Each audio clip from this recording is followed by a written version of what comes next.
forças para a Assembleia Nacional. Escreveram um documento chamado Declaração dos Direitos do Homem. Por esse documento, distinções de classe arcaicas foram abolidas e todos os homens considerados como iguais. A Declaração dos Direitos do Homem foi um documento promulgado por uma Assembleia Nacional. Foi redigido em nome do povo, pertencendo à nação. O rei não tinha conhecimento deste documento que declarava definitivamente a tomada do poder pelo povo. Com a nova Assembleia Nacional como sua voz, os cidadãos franceses decidiram mudar tudo em seu mundo. Exigiram uma monarquia constitucional, direitos iguais para todos os homens e justiça sob leis razoáveis. Para que a revolução tivesse uma voz mais forte, Robespierre exigiu o aumento da liberdade para a imprensa e amordaçou o antigo regime. O resultado da imprensa livre foi a publicação de L'Ami du Peuple, o Amigo do Povo. Um jornal violento, cheio de ódio e provocações, criado por um ex-médico Jean-Paul Marat. Depois de uma série de profissões sem sucesso, Marat vivia na pobreza, abrigando-se durante um período nos esgotos de Paris. Foi lá que contraiu uma dolorosa doença de pele que agora obrigava-o a viver confinado durante longos períodos em um banho medicinal. Um Marat amargo e falido encontra na Revolução um canal perfeito para seu veneno. Jean-Paul Marat foi somente um desses descontentes profissionais para os quais, infelizmente, as revoluções oferecem abrigo. Marat despejou toda a sua bile, todo o seu ressentimento e colocou-o em um jornal que tornou-se um verdadeiro sucesso, o Amigo do Povo. Marat era um homem possuído por um ódio extraordinário. É só ler as páginas de seu jornal, O Amigo do Povo, para ver isso. Em todos os assuntos demonstra uma mentalidade completamente paranoica, vê complôs por toda parte, todos estariam planejando contra a revolução. E a resposta é muito simples para ele. A resposta é sangue, a resposta são cabeças. Marat odeia as extravagâncias praticadas pela monarquia enquanto a pobreza devasta a França e precisa somente do menor rumor para arrasar com o rei e a rainha em seu jornal. No dia 2 de outubro de 1789, seu ódio chegou ao auge. Soube-se em Paris que o rei dera uma festa em Versalhes, que a realeza decadente atirou a nova bandeira tricolor ao chão, símbolo da revolução, pisoteando-a. Marat ficou enfurecido, relatou o insulto em seu jornal e fez surgir uma nova ameaça. O rei novamente ordenou que as tropas entrassem em posição em torno de Paris. Com a queda da Bastilha ainda vibrando nas mentes das pessoas, Marat exige freneticamente que hajam.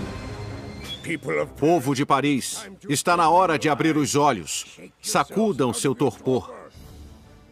Acordem. Mais uma vez, acordem! 5 de outubro. O dia amanheceu com a agitação furiosa dos sinos. Mulheres reunidas perto da prefeitura protestam contra a diminuição do pão. E agora o medo da aproximação das tropas reais se mistura ao ódio pela notícia da festa ofensiva que circulava entre o povo. Logo, milhares marchavam para Versalhes, com lanças e armas nas mãos. As mulheres iriam queixar-se ao rei. O centro da multidão era formado pelas famosas peixeiras, as destemidas mulheres dos mercados centrais, conhecidas por sua constituição forte e por sua coragem. Estavam equipadas com facas de escamar peixe, eram muito musculosas porque carregavam caixotes. Ninguém gostava de enfrentar essas mulheres. Eram mulheres dos bairros pobres que eram mais afetadas pelo aumento do preço do pão, da escassez de produtos que subitamente começavam a perceber que precisavam agir. É extraordinário que essas mulheres comuns, a maioria nem sabendo escrever seu nome, de repente agissem como protagonistas de um processo histórico. No palácio, a notícia da aproximação das mulheres furiosas chegou às câmaras da rainha. Diz a lenda que foi nesse momento que Maria Antonieta disse a frase famosa que jamais foi dita. Maria Antonieta não disse que comam brioches. Isso é um mito. Ela, infelizmente, talvez nunca tenha nem percebido os pobres de seu país tempo suficiente para fazer tal declaração.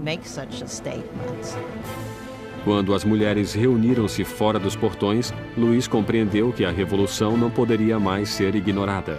Estava sendo levada à porta de seu palácio. Concorda então em assinar a Declaração dos Direitos do Homem e a multidão continuou a crescer durante a noite. Pela manhã, 20.000 pessoas acampavam-se diante do Palácio Real. Para encerrar os séculos de distância entre o rei e seus súditos, a massa irada exige que o rei e a rainha mudem-se para Paris. Indeciso, como sempre, Luís hesita em responder. Sua hesitação provocaria a fúria na multidão e colocaria as vidas da família real em sério perigo. Quando não recebem resposta ao seu pedido, deram a entender que massacrariam a rainha. Uma onda de mulheres furiosas invadiu o palácio, gritando pelo sangue da rainha. Massacraram guardas, decapitando-os e enfiando lanças em suas cabeças. Eram como espíritos gritando pelo palácio. Quero as entranhas dela, quero sua cabeça, quero uma perna, quero um braço. Penso que ficaram tão frenéticas que, se a tivessem encontrado, possivelmente a cortariam em pedaços.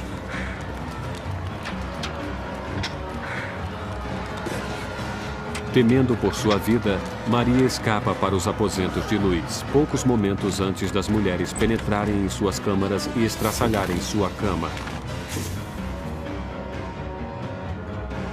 O rei e a rainha estavam à mercê da multidão. E o que ela queria era um pouco de atenção do rei. A única maneira das mulheres acalmarem-se seria a família real concordar em ir para Paris, já que as autoridades estavam em Paris. Seriam forçados a fazer o que o povo queria. 60.000 pessoas avançaram, deixando Versalhes em carroças e vagões carregados de farinha da despensa real. A carruagem foi escoltada até Paris.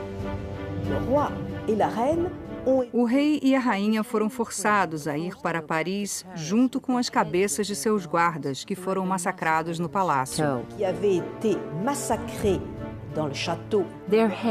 Suas cabeças tinham sido decepadas em um ato de violência inigualável. As cabeças todas maquiadas desfilavam na frente da carruagem dos reis que as seguiam.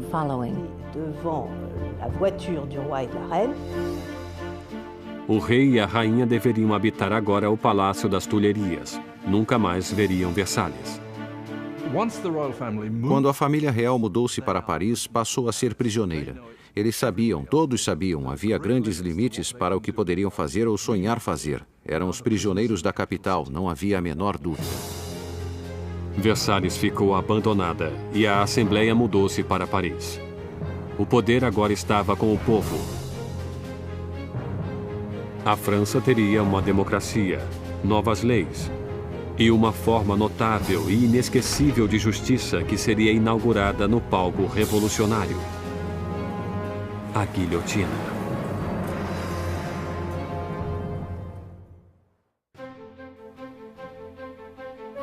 Maio de 1791, quase 2 anos depois que a família real e a Assembleia Nacional mudaram-se para Paris.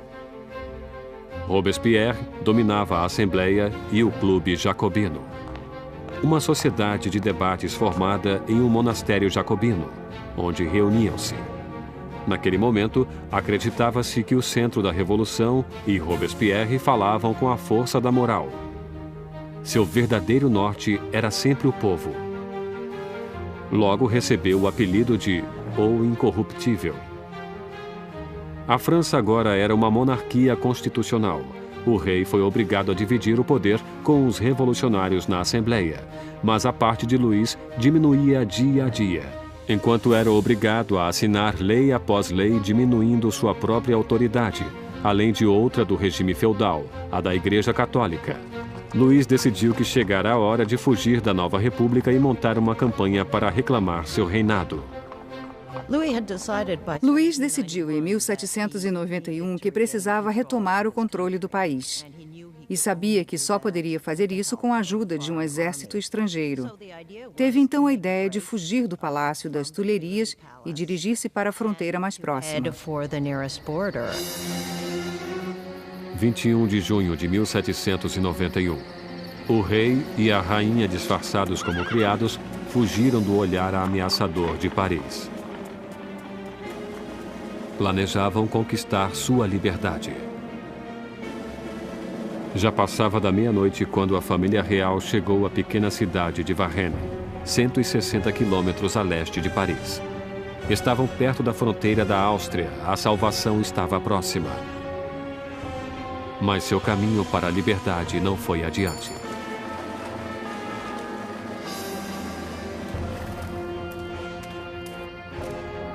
Os rumores sobre a fuga real precederam-nos em Varennes.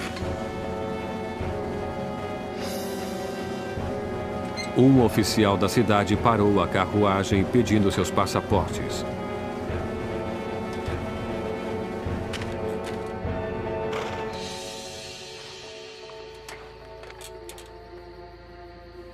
Sua suspeita foi confirmada.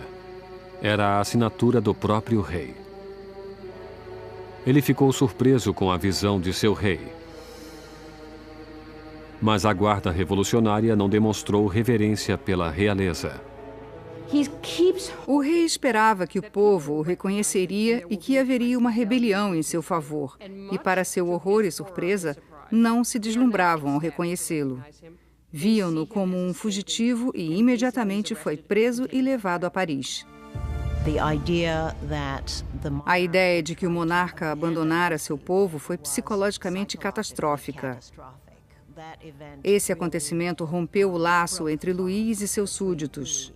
Agora tinham um rei que não era somente supérfluo. Tinham um rei que também era um traidor. Com a família real oficialmente presa da Revolução, o poder passou de Luís, agora um rei prisioneiro, para os revolucionários na Assembleia. No coração daquele jovem governo revolucionário estava Robespierre. Ele brilha no pódio gritando por liberdade, igualdade e fraternidade. Exige o sufrágio universal e o final da escravidão nas Índias Ocidentais Francesas e, mais pacialmente ainda, grita contra a pena de morte. Durante essa nova era do iluminismo, Robespierre desejava eliminar todos os remanescentes do passado primitivo e medieval. A Europa herdara um repertório macabro de todo tipo de execução vinda da Idade das Trevas. Arrastavam pelas ruas, esquartejavam, enforcavam, afogavam e queimavam em fogueiras.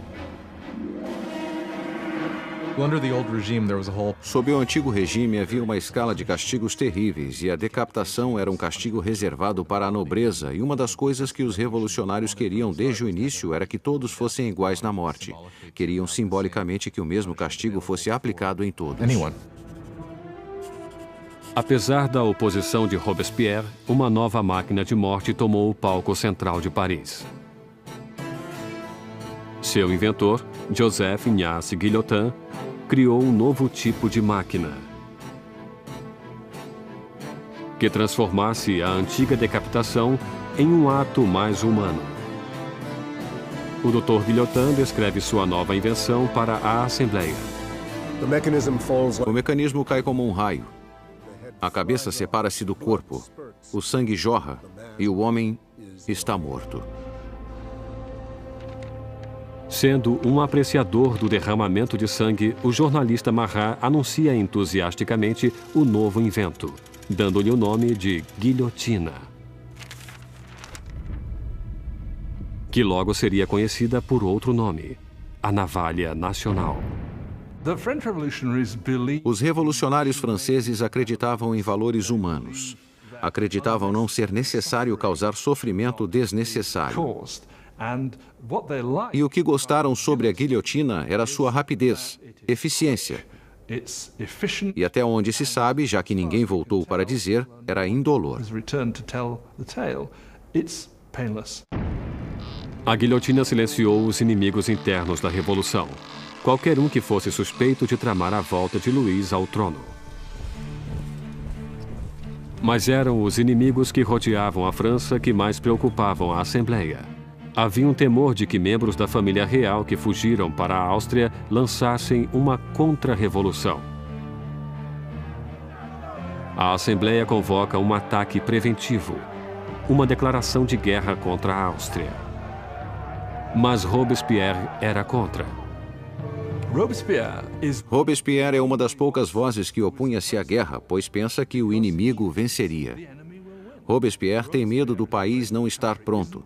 Não tem um exército capaz de derrotar o inimigo. Portanto, esse inimigo poderia surgir e destruir a revolução. Robespierre perde o debate. Em abril de 1792, a Assembleia declara guerra à Áustria contra um país governado pela própria família de Maria Antonieta. Cresce o furor nacionalista. Se a Áustria derrotasse o exército da Revolução, Luís poderia voltar ao poder. E Maria seria suspeita de traição por se corresponder com sua família na Áustria, abandonando sua fidelidade à francesa com o movimento de uma caneta. Enquanto isso, o rei e a rainha fingem ter aderido à revolução. Luís e Maria Antonieta fazem um jogo duplo. Muitas vezes parecem concordar com a revolução, ao mesmo tempo conspiravam contra ela.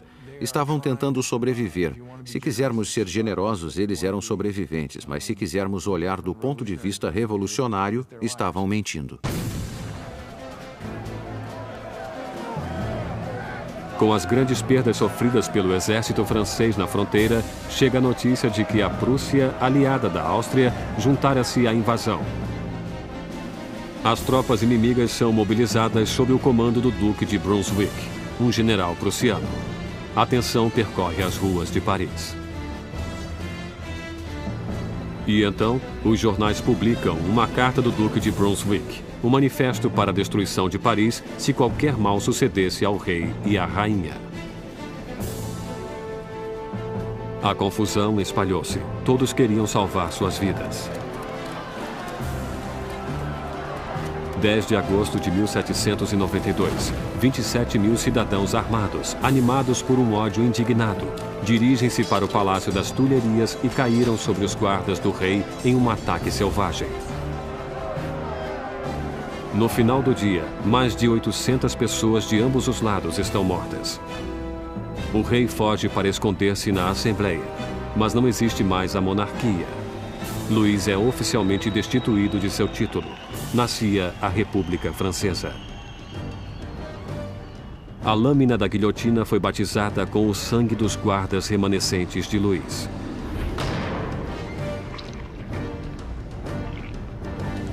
E Robespierre, que fora um sério oponente à pena de morte, mudou de ideia. O nascimento de uma nova república só poderia começar com a morte de um rei. A nova máquina assustadora do Dr. Guillotin está no centro de Paris como um aviso. O castigo para quem desafiasse a lei e a ordem revolucionárias. Batizada há pouco com o sangue dos guardas do rei, logo terminaria com a vida do próprio rei. Em agosto de 1792, enquanto o rei e a família real estavam recolhidos na prisão do Templo, Robespierre e seus jacobinos envolviam-se em uma batalha com os moderados da Assembleia, os girondinos, pelo controle do governo nacional. Mas nas ruas de Paris existe um novo movimento político. Como um símbolo de sua rejeição pelas tradições aristocráticas, os cidadãos comuns recusam-se a usar os calções pelos joelhos, ou culotes dos aristocratas. Denominam-se os sem-culotes os que não usam calças pelos joelhos. Os sem-culotes consideravam-se o verdadeiro povo francês. Não eram os mais pobres de todos. Geralmente eram bons artistas e donos de loja, gente desse tipo, pessoas que, pelo menos, afirmavam trabalhar com as mãos. Não usando os calções ou culotes, pois sem-culotes era um simbolismo essencial para os que não eram da aristocracia, não eram pessoas ricas, eram gente comum do povo. Os sans-culottes tomam o controle do governo da cidade de Paris, enquanto os jacobinos e os girondinos agitavam o país da Assembleia Nacional, agora chamada de Convenção. Lutavam com o comando do exército francês, que rapidamente perdia terreno para a Áustria e para a Prússia. Enquanto lutava contra os inimigos na fronteira, o governo revolucionário castigava os inimigos do interior, traidores da realeza, que poderiam entregar Paris nas mãos dos invasores. Mais de 1000 pessoas foram presas e apinhavam a prisão: padres, jornalistas, homens e mulheres comuns. Robespierre concentrava-se na crise interna. Mas seu amigo, o ministro da Justiça, Georges Danton, atiçava jovens e velhos a juntar-se à guerra na fronteira. É gregário e barulhento, tudo o que Robespierre não era. Logo, o nome de Danton era ouvido por toda Paris. Danton era um personagem maior do que o mundo, homem cheio de vida, cheio de animação, um tremendo bebedor, bagunceiro, que julgava pertencer às altas classes ou às classes educadas. Era um homem que, diferentemente de Robespierre, podia identificar-se com os trabalhadores de uma forma que Robespierre não conseguiria. Finalmente, a retórica agitada de Danton mobiliza as pessoas, inspirando muitos a partir para a linha de frente. Existe um momento famoso em que os exércitos austríacos e prussianos estavam invadindo e ele levantou-se na frente do povo de Paris e gritou: coragem, muita coragem, para sempre com a coragem. E ele realmente conseguia liderar o povo contra os invasores. Foi um momento extraordinário. Com tantos homens úteis partindo para a frente de batalha, deixando Paris sem defesa, as prisões estavam cheias de prisioneiros políticos. Uma nova onda de medo invadia a cidade. Conter a massa crescente de prisioneiros poderia tornar-se impossível. Marat incitou um chamado sangrento aos revolucionários para entrarem na prisão e matarem todos os prisioneiros. Os exércitos estrangeiros avançavam para Paris. Se tivessem se unido em Paris com aqueles amargos inimigos da Revolução nas prisões, claro que os resultados teriam sido terríveis também para o povo.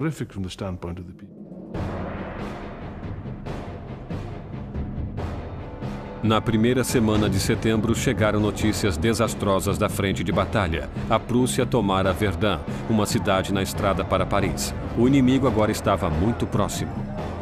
O medo, tomando conta de Paris, explodiu.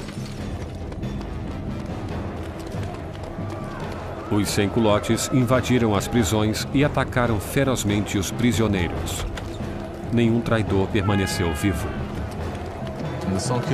Os sans-culottes invadiram as prisões, particularmente aquelas onde eram mantidos os padres, onde estavam os nobres, os prisioneiros políticos, e iniciaram seu próprio julgamento. Foram rápidos e, obviamente, tudo terminou em carnificina.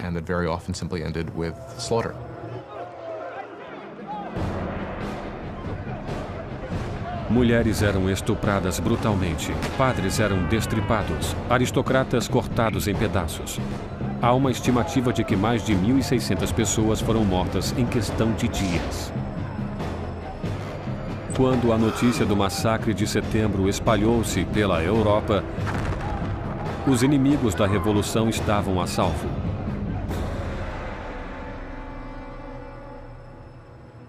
Do outro lado do canal inglês, o London Times noticiou a Revolução. São esses os direitos do homem? É essa a liberdade da natureza humana? Os tiranos mais selvagens de 4 patas que percorrem a África inexplorada são superiores a esses animais parisienses de 2 patas. A Revolução tomara uma direção inesperada. Até mesmo Robespierre compreendeu que as coisas foram longe demais, que o povo não podia dirigir uma revolução própria. Precisavam de liderança, de uma mão de ferro. E com o poder de suas palavras, o incorruptível surge como aquele que lideraria a revolução. Robespierre, que lutara por uma monarquia constitucional, agora acreditava que não havia mais espaço para o rei. E tomou uma decisão de momento. A França julgaria seu próprio rei.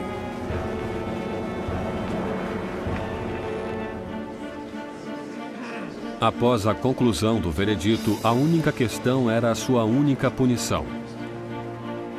Os moderados girondinos pediam que sua vida fosse poupada, deixando-os isolados na convenção. Os girondinos cristalizaram-se como uma facção na convenção sobre o debate sobre o rei, pois mesmo desejando uma república, não tinham certeza de que o rei devesse morrer.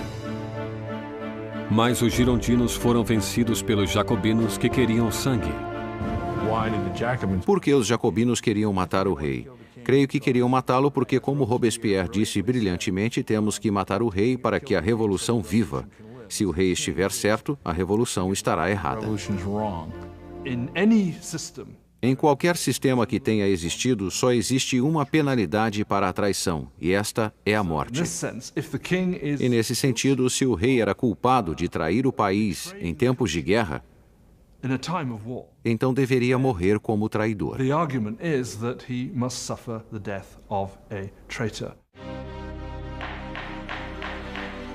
No dia 20 de janeiro de 1793, Luís XVI foi declarado culpado. A sentença foi lida. O rei deve morrer.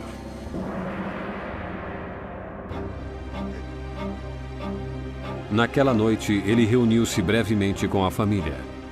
Calmo diante de suas lágrimas, prometeu voltar na manhã seguinte para uma despedida final. Não voltou. Não suportaria a angústia de sua família e não queria enfraquecer-se no caminho para a guilhotina. Pela manhã, uma carroça levou Luís para o cadafalso. E ele historicamente encaminhou-se para a lâmina.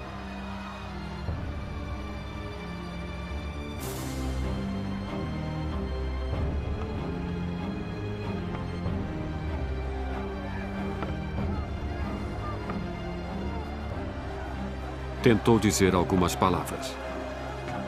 Espero que minha morte seja para a felicidade de meu povo. Eu vivi para a França e temo que sofrerá com a ira de Deus. Mas os guardas abafaram sua voz com os tambores.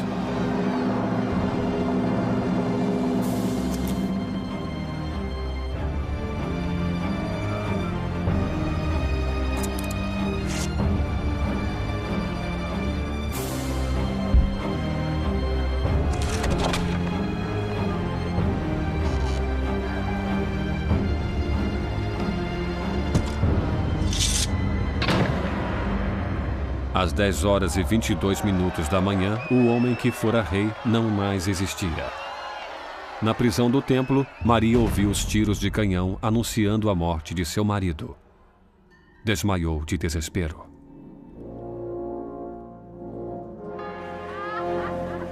O sangue do rei foi derramado. Os revolucionários eram vitoriosos. Mas os inimigos da revolução logo clamariam uma vitória própria. Seu alvo? O homem que queria ver tantas cabeças rolarem. Jean-Paul Marat.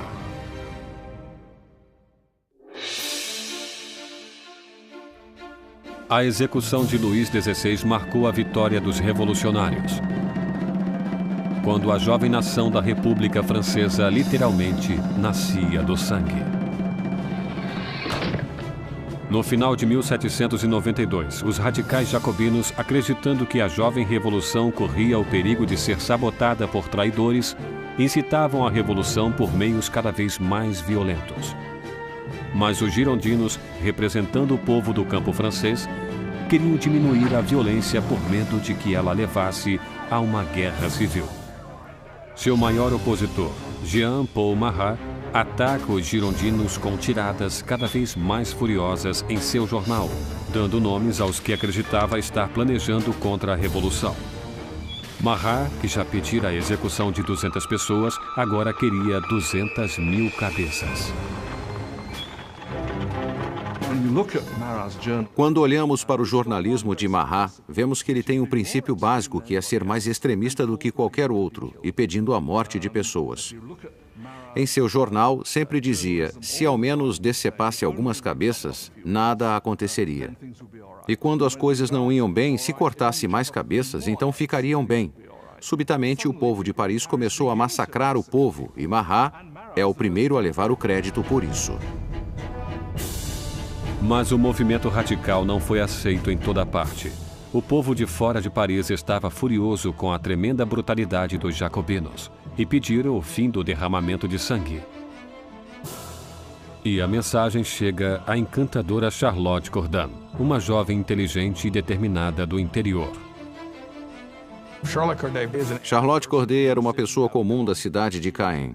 Ficou perturbada com a matança que acontecia e considerou, talvez com razão, que Marat era um dos principais responsáveis por aquilo. Ele fora um instrumento do lado radical da revolução. Era conhecido por pedir cabeças. No dia 13 de julho de 1793, Charlotte Corday chegou a Paris. Sabia que o amigo do povo mantinha uma política de portas abertas em sua casa, onde podia ser encontrado a qualquer hora em seus banhos medicinais. Corday usou o pretexto de que tinha uma lista de traidores, pessoas que queriam terminar com a revolução. Marat pediu a lista, prometendo a Corday que os traidores iriam para a guilhotina no dia seguinte. Ela entregou a lista para ele e puxou um estilete, esfaqueando-o no peito.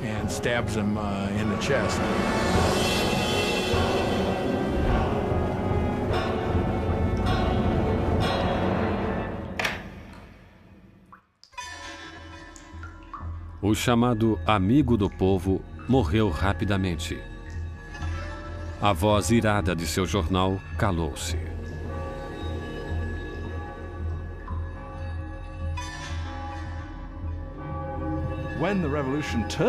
Durante o caos da Revolução, a culpa era sua, mas isso é o que seus inimigos e os que o temiam diziam. E por esse motivo, entre outros, Charlotte Corday o assassina em 1793.